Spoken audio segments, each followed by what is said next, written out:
وَكَذَلِكَ جَعَلْنَاكُمْ أُمَّةً وَسَطًا،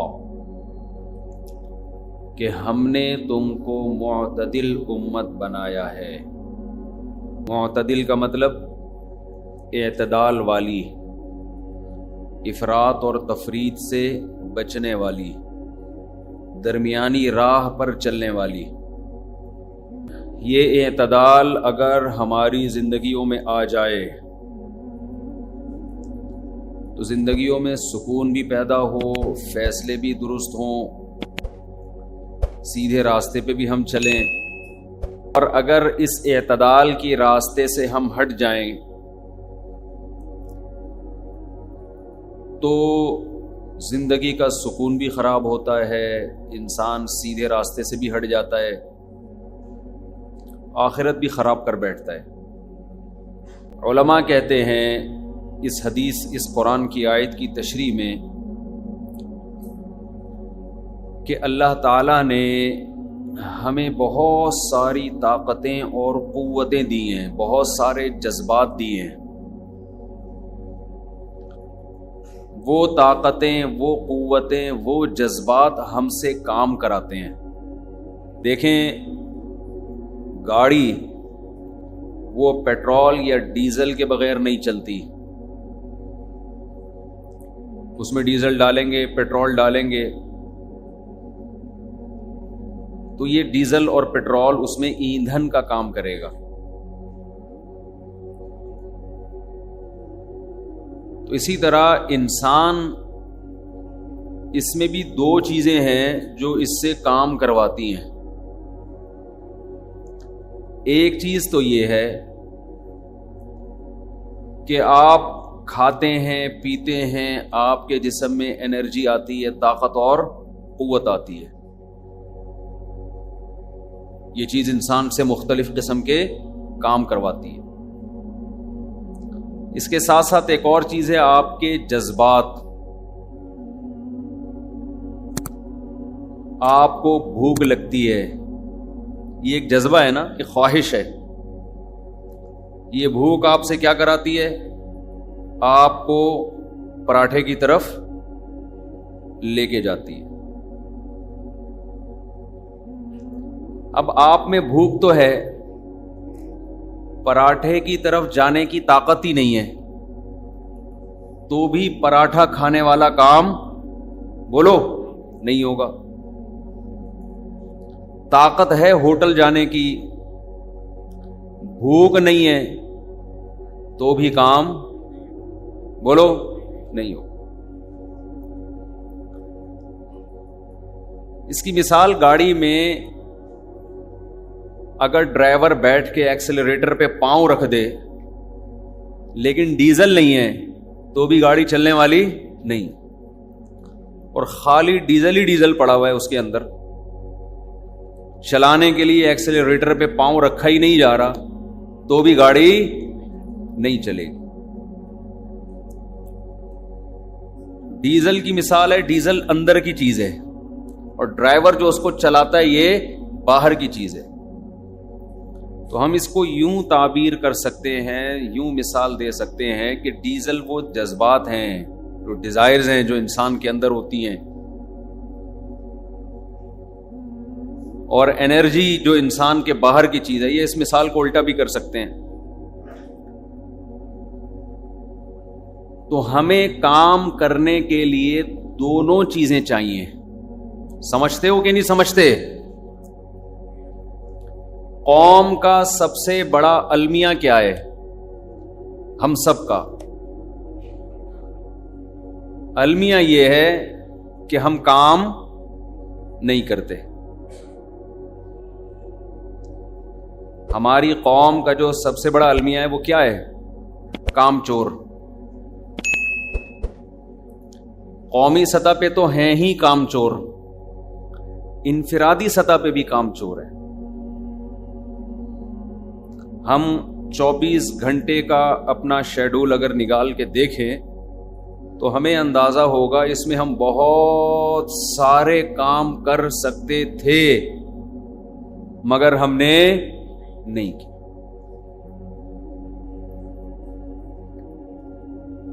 تو اس میں دو چیزوں کو فوکس کریں گے تو کام آٹومیٹیکلی ہونا بولو شروع ہو جائے گا. قائد اعظم نے کیا فرمایا تھا؟ کام کام اور بس کام. میرا خیال ہے قائد اعظم کے اس ملفوظ پہ پورے پاکستان میں کہیں بھی عمل نہیں ہو رہا.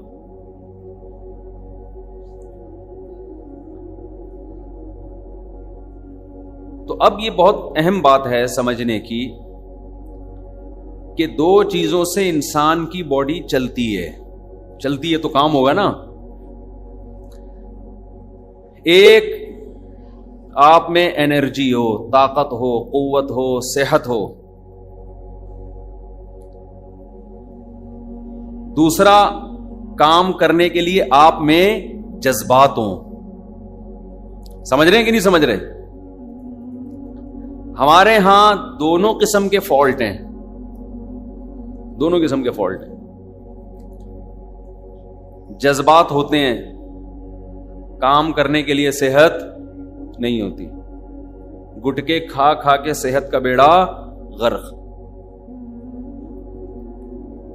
جس آدمی کے پاس صحت نہیں ہوتی وہ دنیا میں کچھ بھی نہیں کر سکتا.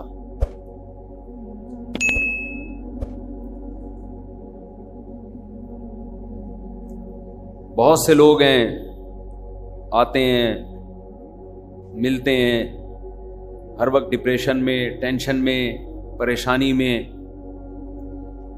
کام ہی نہیں ہو رہا. ان کا علاج ان کے جذبات کو بڑھانا نہیں ہے، ان کا علاج ہے ان کی صحت ہی اس کام کی نہیں ہے کہ وہ کچھ کام دنیا میں کر سکے. صحت کا مطلب یہ نہیں ہوتا کہ موٹا تازہ ہے. یہ میرا بھی ٹاپک نہیں ہے صحت، اس پہ تو کئی بار بیان ہو چکے ہیں. تو میں تاکہ موضوع کمپلیٹ ہو جائے تو اس لیے دونوں پہلوؤں کو میں ذرا بیان کر رہا ہوں. صحت کا مطلب یہ ہے کہ آپ کی نیند پوری ہوتی ہو، آپ میں کوئی بڑی بیماری نہ ہو، آپ تھوڑا سا چل کے تھک نہ جاتے ہوں. اگر آپ تھوڑا سا چل کے تھک گئے تو آپ کیا دنیا میں کرو گے؟ جب انسان کی صحت خراب ہوتی ہے نا تو اس کو پڑے رہنے میں زیادہ مزہ آتا ہے. اس کا دل چاہتا ہے مجھے بستر سے قیامت تک کوئی نہ اٹھائے، میں پڑا ہی رہوں، یہاں ایلفی سے چپکا دوں اپنے آپ کو بستر کے ساتھ. اس کی مثال دیکھو، جوان آدمی اچھلتا ہے، کودتا ہے، بھاگتا ہے، دوڑتا ہے. جیسے جیسے بڑھاپا آنا شروع ہوتا ہے اس کی ایکٹیویٹیز محدود ہونا شروع ہو جاتی ہیں. کیوں؟ صحت کیا ہو رہی ہے؟ خراب. تو میں آسان لفظوں میں صحت کو یوں ڈیفائن کر سکتا ہوں کہ جسم میں چستی ہو. ایک تو صحت کی تعریف ڈاکٹر کرتے ہیں نا، وہ تو ڈاکٹروں کا شعبہ ہے، میں تو اپنے حساب سے کروں گا نا. میری مراد صحت سے کیا ہے؟ آپ کی باڈی میں چستی.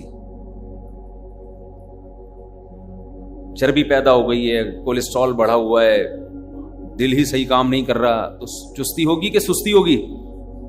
سستی ہوگی نا. میں 2013 میں حج کے لیے گیا، 2 مہینے کا ویزا تھا. میں 2 مہینے سعودی عرب میں رہا. سمجھتے ہیں؟ کھانا پینا بھی چل رہا تھا. اچھا، ہم تھے اپنے استاذ کے ساتھ جو ہمارے پیر و مرشد بھی ہیں. انہوں نے مجھے کھلایا، بہت دبا کے کھلایا. ویسے تو مریدین پیروں کو کھلاتے ہیں، لیکن مارکیٹ میں کچھ اس قسم کے پیر بھی ہیں جو مریدین کو کھلاتے ہیں. ہمیں ایسے پیر ملے ہوئے ہیں.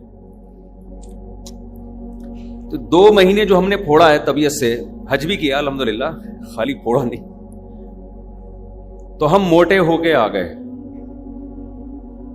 اچھا، میں 2013 سے پہلے بہت باریک تھا، دبلا نہیں بلکہ باریک. تو شکر ہے اس زمانے میں ویڈیو نہیں آئی میری، ورنہ لوگ کہتے ہیں یہ کوئی اور صاحب ہیں، یہ کوئی اور صاحب. بہت ہی باریک سا تھا. اب جب ہم یہ میں واقعات برائے واقعات نہیں سنا رہا، جنرل نالج کے لیے، اس کا بیان سے تعلق ہے۔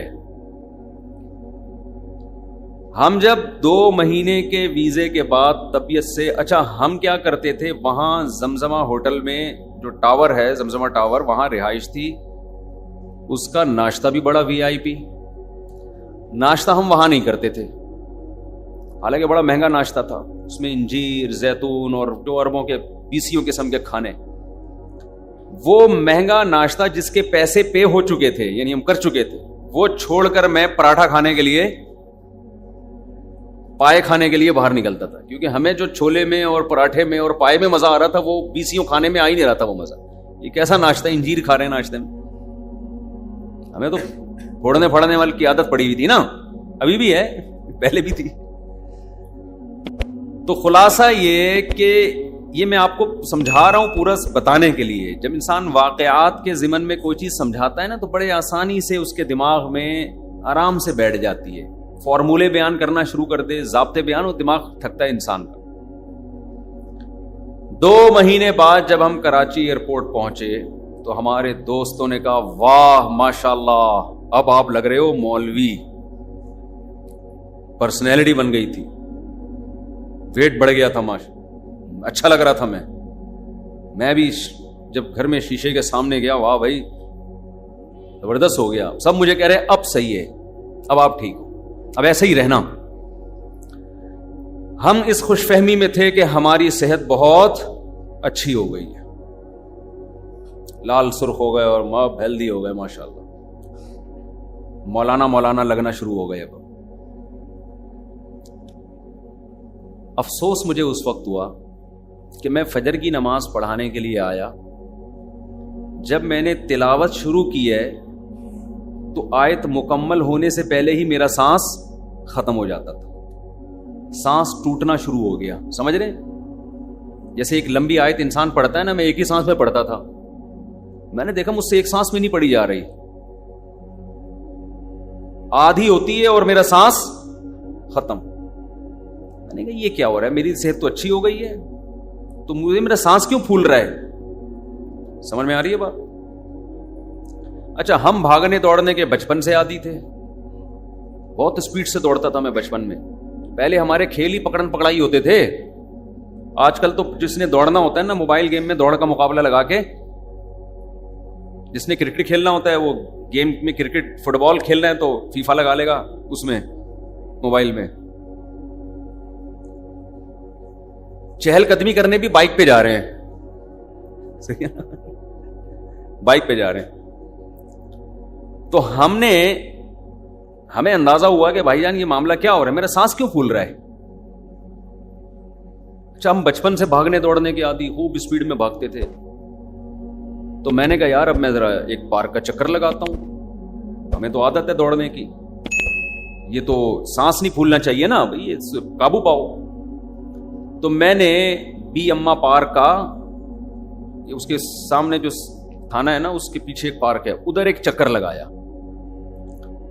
دوڑا میں جاگنگ کی، ایک چکر لگایا ہے، اس کے بعد جو میری حالت ہوئی ہے، 1 مہینہ میں جب نیچے بیٹھتا تھا نا تو کھڑے ہوتے ہوئے مجھے لگتا تھا کہ بڑھاپا کیا ہوتا ہے، مجھے اندازہ ہوا کہ یہ ہوگا بڑھاپے میں، یعنی اتنا پنڈلیوں میں درد ہوا ہے، اتنی تکلیف ہوئی ہے کہ جب کھڑے ہو رہے ہیں تو بے بھائی یہ کیا ہو رہا ہے، سمجھ میں نہیں آ رہی میرا خیال ہے بات۔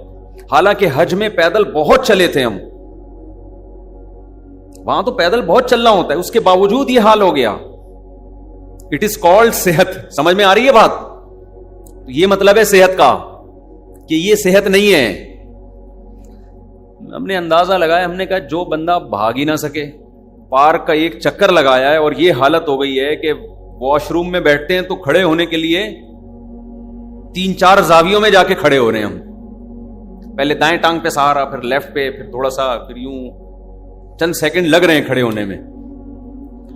ہم نے کہا یہ نہیں ہوگا بھائی، یہ مارکیٹ میں چلنے والا نہیں ہے، کیا فائدہ یار، ہماری تو اسپیڈ تھی۔ 2013 سے پہلے میرے گھر والوں کی آنکھیں ترس جاتی تھی کہ یہ بندہ بیٹھے گا کس وقت، بیٹھتے ہی نہیں تھے ہم. گھر میں آئے, ادھر سے کچن سے نکلے, یہاں سے ٹن مارا, واش روم گئے, واش روم سے ٹن مار کے ادھر چائے پی, ادھر سے ٹن مار کے, بیٹھتا ہی نہیں تھا میں. لیکن مجھے یہ ہو گیا کہ میں جہاں بیٹھ رہا ہوں اٹھ ہی نہیں رہا. ایک دفعہ تو پولیس کو فون کیا, بھائی بندہ بیٹھا ہوا ہے اس کو اٹھاؤ. خیر یہ زیادہ ہو گئی, لیکن ایسا لگ رہا تھا. ایسے لوگ ہیں نا ہمارے معاشرے میں, بچوں میں ایسے ہوتے ہیں, ماں باپ شکایت کر رہے ہوتے ہیں ہمارا بچہ اتنا سست ہے, بیٹھا ہوتا ہے, پولیس کو بلا کے اٹھانا پڑتا ہے, اٹھ کے کم وقت دکان چلا جا, اسکول چلا جا, کچھ کر لے. ہوتے ہیں نا گھروں میں ایسے بچے. تو ان میں اس بات کا امکان ہے 50% کہ اس کی صحت ہی ٹھیک نہ ہو. جذبات ہوتے ہیں, صحت ہی ساتھ نہیں دے رہی ہوتی آدمی کا.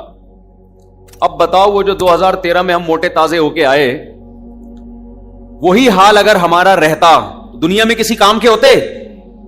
ابے بول لو کیا ہو گیا بھائی. جو آدمی پارک کا ایک چکر نہیں لگا پا رہا, بیٹھ رہے تو اٹھا ہی نہیں جا رہا اس سے, نماز میں تلاوت کر رہے تو سانس ٹوٹ رہے, اور لوگ کہہ رہے ہیں ویل ڈن, آپ کی صحت کیا ہے, زبردست. اس کا مطلب یہ صحت اس سے تو پہلے اچھی تھی جب باریک سے تھے ہم.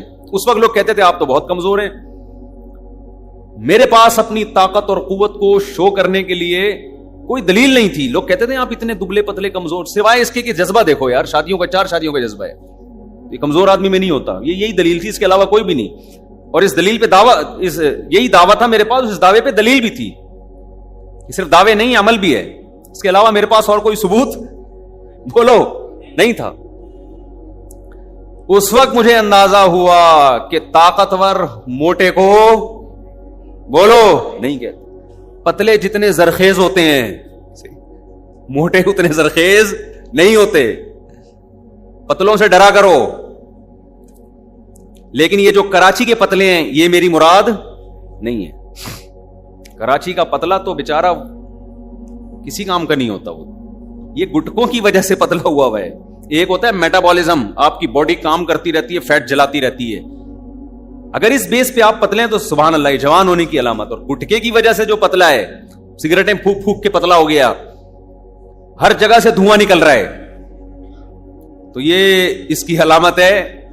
یہ صحت مند, یہ کراچی کے جو میجورٹی جو اتنے سے نظر آئیں گے نا باریک سے, تو وہ کوئی خوش نہ ہو جائیں کہ ماشاءاللہ ہم بھی 4 شادیاں کر سکتے ہیں. وہ ہمارے ایک پتلے تھے یہاں کراچی کے, بہت دبلے, میرا بیان جب سنتے جوش میں آ جاتے, میں بھی 4 کروں گا. تو میری طبیعت میں تھوڑا مزاج, میں ان سے کہتے بھائی ایکسکیوز می سر پلیز. کہتا بھائی آپ کائنڈلی ایسی باتیں کم از کم میرے سامنے, مذاق کرتا تھا, بے تکلف تھے, میرے سامنے نہ کیا کریں آپ. پھر میں نے ایک دن ان سے, بہت کہتے تھے میں تو کروں گا, میں نے کہا ٹھیک ہے, پھر گلوکوز کی 2-4 بوتلیں چڑھا لینا پہلے, شادی سے پہلے گلوکوز کی 2-4 بوتلیں, ورنہ میں نے کہا بعد میں 6 بوتلیں چڑھیں گی آپ کے اوپر. خیر وہ بے تکلف آدمی سے انسان مذاق کر سکتا ہے, ہر آدمی سے. مقصد کسی کی توہین نہیں تھی, دل لگی تھی. تو میں نے جب ایک چکر لگایا ہے تو ہم سے اٹھا نہیں, اتنا درد اور سانس بھی پھول رہا ہے. تو ہم نے کہا ایسی کی تیسی. اب کسی اناڑی کے پاس چلے جاتے ہیں نا, وہ پتہ ہے کیا کہتا ہے, وہ طاقت کی دوائیں دینا شروع کر دیتا, گھٹنوں کی طاقت کے لیے یہ کھائیے. یہی کر رہے ہیں آج کل جعلی حکیم, کہ آپ کے گھٹنوں میں چونکہ پین ہو رہا ہے, اٹھا نہیں جا رہا, پنڈلیوں کا مسئلہ ہے, پنڈلیوں کی مالش کے لیے یہ والا تیل لگائیں, اس پہ پنڈلیوں میں مالش. یہ پاگل پنا ہے. اور بھائی بھاگا اس لیے نہیں جا رہا کہ بھاگ نہیں رہے ہیں نا, تو ہم نے بھاگنا شروع کر دیا. جو کام نہیں ہو رہا وہی کام کرنا شروع. شادی نہیں ہو رہی, شادی کرو. جو کام نہیں ہو رہا, معذرت کے ساتھ یہ خواتین بیان سنتی ہے یار, بہت بڑا مسئلہ ہو جاتا ہے. جو کام نہیں ہو رہا وہ کام کرو گے تو وہ کام ہونا شروع ہو جائے گا. انسان کی باڈی میں اللہ نے لچک رکھی ہے. جو لوگ کہتے ہیں ہم گناہ کے عادی ہو گئے ہیں, ہم سے گناہ چھوٹ نہیں رہا, او بھائی گناہ کر کر کے عادی ہوئے ہو تو چھوڑ کے چھوڑنے کے عادی ہو جاؤ گے. چھوڑنا شروع کر دو. پہلی دفعہ چھوڑنا مشکل, پھر مشکل, پھر مشکل, آہستہ آہستہ آسان. پھر اللہ کو بھی معاذ اللہ غلط کہہ رہے ہوتے ہیں کہ ہم سے اب چھوٹتا ہی نہیں, اللہ ہمیں اس پہ سزا دے گا. او بھائی یہ جو تو نے خود کر کر کے عادت ڈالی ہے نا, یہ اللہ نے تیرے اوپر تھوڑی عادت مسلط کی ہے. پہلی دفعہ جب تو نے کیا اس وقت تھوڑی تجھے عادت تھی اس گناہ کی. پہلی دفعہ یہ سوچ کے انسان گناہ کرتا ہے بس ایک دفعہ کر رہا ہوں, دوبارہ نہیں کروں گا. یہ جرم کیا تھا تم نے, کیوں کیا پہلی دفعہ؟ اللہ نے تو ایک دفعہ بھی گناہ کو حلال نہیں رکھا ہے. اس امید پہ گناہ کرنا کہ بعد میں توبہ کر لوں گا، تو اللہ کے غضب کو دعوت دے رہے ہو آپ، اس کی سزا ملتی ہے کہ اب کرتا رہے۔ جو کام کر کر کے کرنے کی عادت چھوڑ چھوڑ کے چھوٹنے کی عادت، جب عادت ہو جاتی ہے تو پھر اس عادت کے خلاف چلنا مشکل ہو جاتا ہے۔ جو پکا نمازی ہوتا ہے 1 کروڑ روپے بھی دو گے وہ نماز نہیں چھوڑے گا، 1 کروڑ روپے بھی دو گے نہیں چھوڑوں گا، ایسا نہیں ہو سکتا۔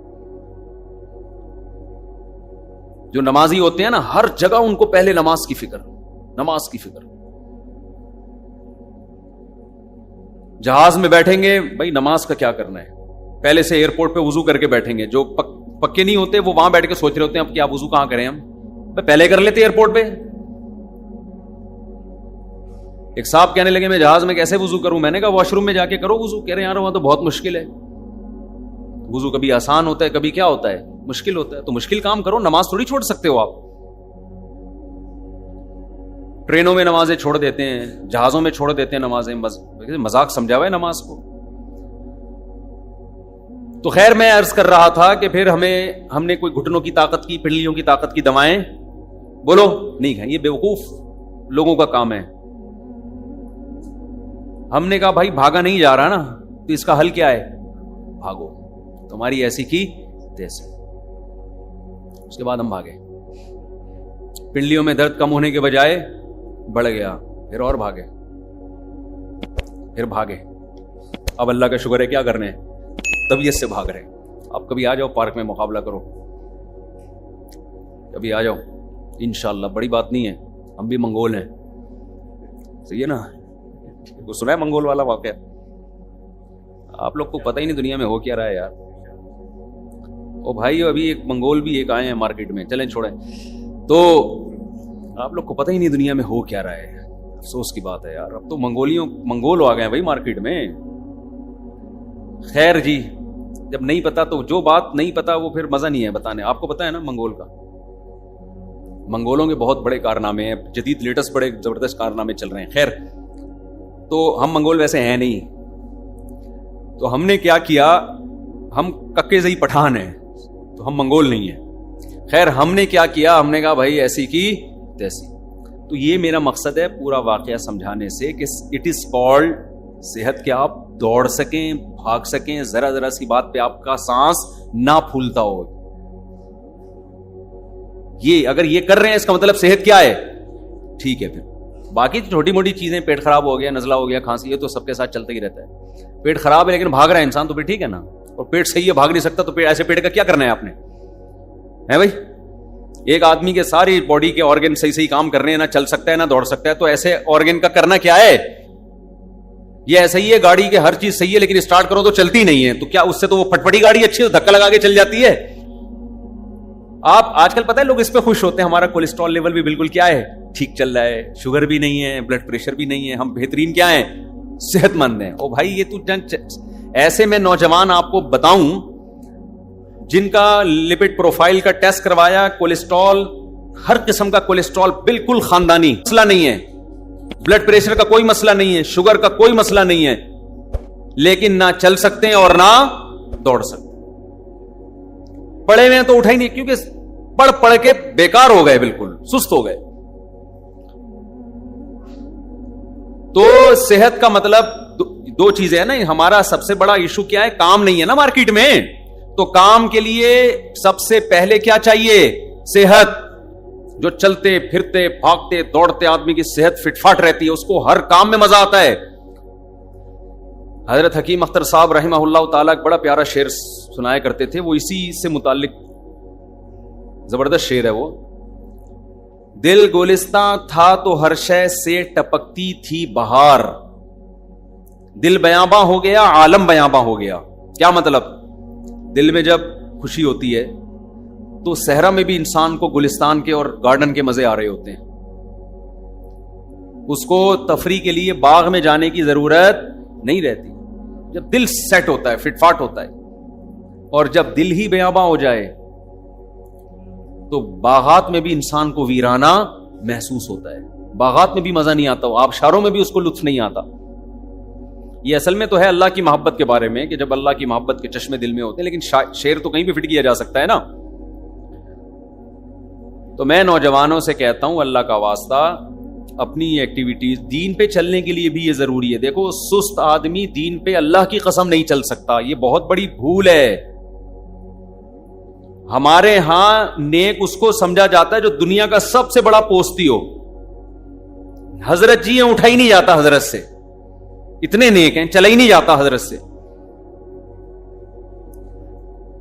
اس کو لوگ پیر کس کو سمجھتے, ایسے پیر میرے علم میں ہے, میں آپ کو بتاؤں, لیکن وہ پھر دشمنی والی بات ہو جائے گی. وہ بیٹھے ہوئے ہیں کئی سالوں سے, میں نے ان کو کبھی چلتے ہوئے ہیں, یعنی میں بتاؤں گا دشمنی والی بات ہو جائے گی. کئی سالوں سے بیٹھے ہوئے ہیں, شاید ان کے گھر والوں نے واش روم جاتے ہوئے ان کو کبھی دیکھا ہو, لیکن ہم نے نہیں کبھی دیکھا کہ وہ کہیں گلی میں چل رہے ہوں, کہیں ادھر ادھر بیٹھے نہ. لیکن لوگ ان سے دم کرواتے ہیں, ان سے جھاڑ پھونک کرواتے ہیں. حضرت ہمارے کیا ہیں, پہنچے ہوئے بہت بڑے بزرگ ہیں, مجھ سے کوئی دم کرانے نہیں آتا. ویسے تو میں کوئی بہت نیک ہوں بھی نہیں, اللہ نے ستاری کا معاملہ کیا ہوا ہے, لیکن جو ہماری ایکٹیویٹیز ہیں ان کو دیکھ کے تو ویسے ہی کوئی رشتے کے لیے آتے ہیں, لوگ کی شادی وادی کراتے ہیں. اب تو پھر بھی میں تھوڑا سا بیٹھ گیا ہوں, پہلے جب میں امام تھا نا ان کو تو میں سمجھ میں ہی نہیں آ رہا تھا. اب تو یہ ہماری کمیٹی کو اللہ جزائے خیر دے, انہوں نے میرے جیسا آدمی یہاں برداشت کیا ہوا ہے. ورنہ تو پہلے جہاں میں امامت کرتا تو کہتے یہ بندہ ہماری کھوپڑی سے آؤٹ ہے, یہ کیا کر رہا ہے, یہ ادھر جا رہا ہے, ادھر جا رہا ہے, ادھر بیٹھ کے ٹک کے بیٹھتا ہی نہیں ہے. لوگوں کو امام چاہیے ایسا ایلفی سے چپکا ہوا ہو زمین پہ نا, ایسا امام چاہیے لوگوں. ہم صحابہ کرتے بہت ہیں, میں بھی باتیں کر رہا ہوں, پورا عمل میرا بھی نہیں ہے, اللہ مجھے بھی عمل کی توفیق دے. صحابہ میں سلمہ ابن اکوع رضی اللہ تعالی عنہ گھوڑے سے تیز دوڑا کرتے تھے, گھوڑے سے تیز. بتاؤ بزرگ تھے یا نہیں تھے, ہے بھائی؟ تلواروں سے جنگ کرنے والے لوگ معاذ اللہ سست ہو سکتے ہیں؟ قوم کا بہت بڑا المیہ ہے سستی. سست آدمی نہ ملک کا, نہ قوم کا, نہ گھر بار کا, نہ بیوی بچوں کا, نہ اپنا, وہ سوسائٹی پہ, قوم پہ ایک بہت بڑا بوجھ ہے. ہمارے والد صاحب کی اللہ مغفرت فرمائے, گھر میں کوئی سستی دکھاتا تھا تو ان کو بہت غصہ آتا تھا, کیونکہ وہ تو فوج میں تھے نا. فوجی لوگ ریٹائرمنٹ کے بعد بھی بڑے فٹ فاٹ ہوتے ہیں. ہم نے اپنے والد صاحب کو 63 سال کی عمر میں بھی تہجد کے وقت تہجد پڑھتے ہوئے بھی دیکھا اور ایکسرسائز کرتے ہوئے بھی دیکھا. چاہے وہ تھوڑی سی کرتے تھے لیکن کرتے ضرور تھے. تو گھر میں کوئی سست ہو, ایک سست کا واقعہ میں نے سنایا تھا نا, چترول لگے تھے, سیٹ ہو گیا تھا, وہ دکان کا نہیں واقعہ, وہ میں دوبارہ ریپیٹ نہیں کروں گا, پرانے لوگ پھر بور ہو جاتے ہیں. اب ریپیٹ کر دیتا ہوں جلدی جلدی. وہ ہم مدرسے میں پڑھتے تھے, ہمارے سامنے ایک بیکری تھی, جلدی فارورڈ کر کے سنا رہا ہوں اسپیڈ بڑھا کے. وہ بیکری تھی, وہ بڑے اسپیڈ سے کام کرتے تھے, تو انہوں نے پنجاب سے اپنا ایک بھائی لے کر آئے, وہ ہلتا ہی نہیں تھا, کام ہی نہیں کر رہا تھا. تو میں نے کہا یہ کیسے چلے گا. بہرحال ایک دن میں دیکھا تو فٹ فاٹ ایک دم, وہ بھی باہر خانی ایک دم, فوراً باہر خانی, بھائی کیکرس چاہیے, فوراً کیکرس. تو پتا چلا کہ کمرہ بند کر کے طبیعت سے دھویا ہے اس کو, اس کے بعد ایک دم کیا ہو گیا, سیٹ ہو گیا. تو گھر میں کوئی سست ہو, والدین طبیعت سے ایک دفعہ دھو دیں اس کو, بچپن میں ہی, بہت چھوٹے بچے کو تو نہیں, ذرا سمجھدار ہو جائے تو طبیعت سے دھونا اس کا بہترین علاج ہے. ہمارے بیان سے وہ موٹیویشن نہیں ملے گی جو دھلنے سے ملے گی. ایسا دھوئیں جب لگے کہ تیزاب سے نہا کے آیا, یہ اتنا صاف ہو جائے. بچپن کی جو مار ہے نا ماں باپ کی, بڑوں کی, یہ ایسے ہے جیسے کھیتی کے لیے پانی. ہم بچپن میں سنا کرتے تھے, آج کل تو ماں باپ کے خلاف بچوں کو باغی بنایا جا رہا ہے.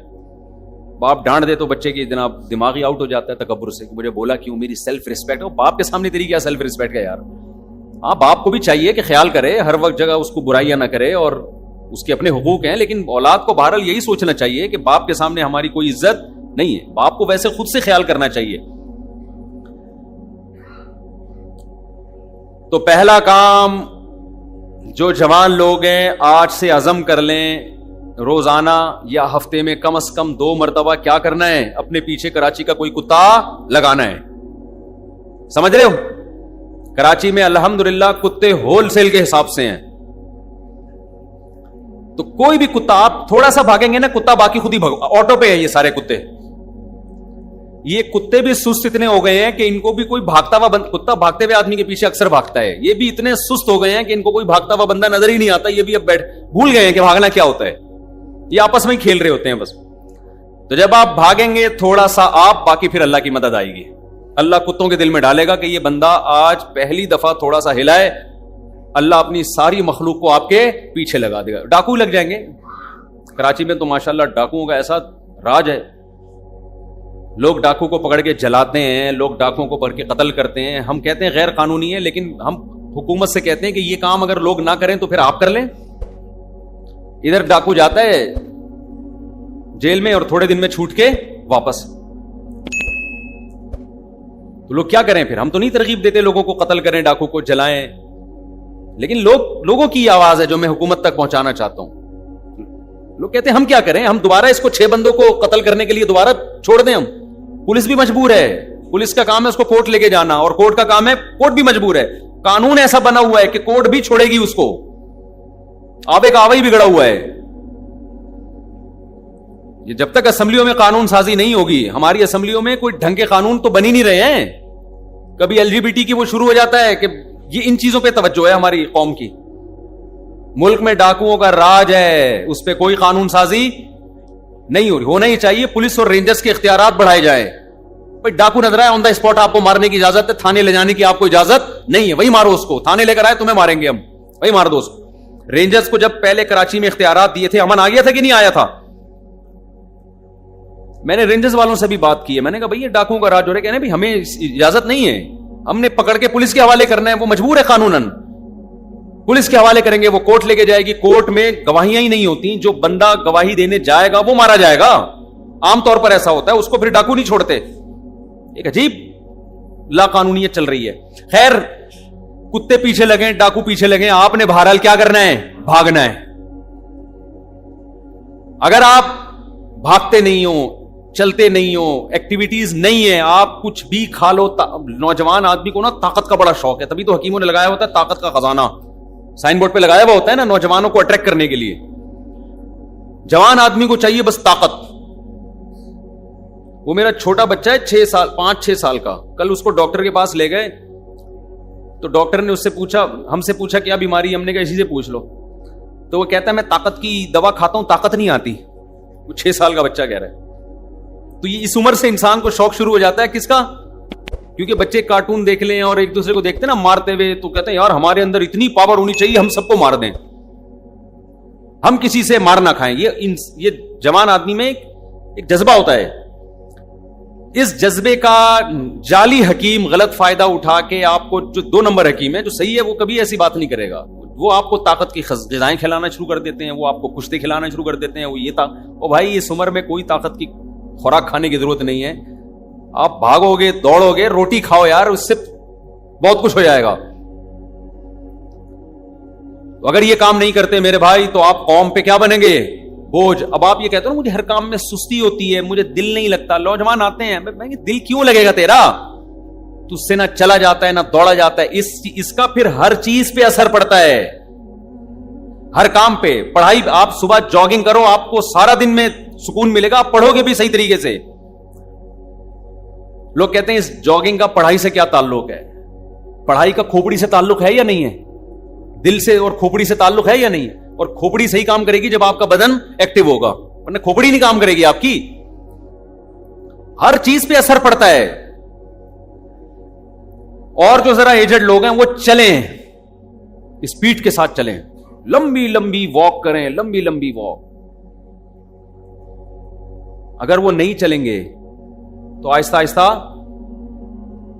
وہ بھی کاہل ہونا شروع ہو جائیں گے. تو خیر یہ تو ایک بات ہے. صحت کا مطلب سمجھ میں آیا؟ بھاگ سکتا ہو، دوڑ سکتا ہو، چل سکتا ہو، کلا بازیاں کھا سکتا ہو، شادیوں کی خالی باتیں نہ کرتا ہو، کر بھی سکتا ہو.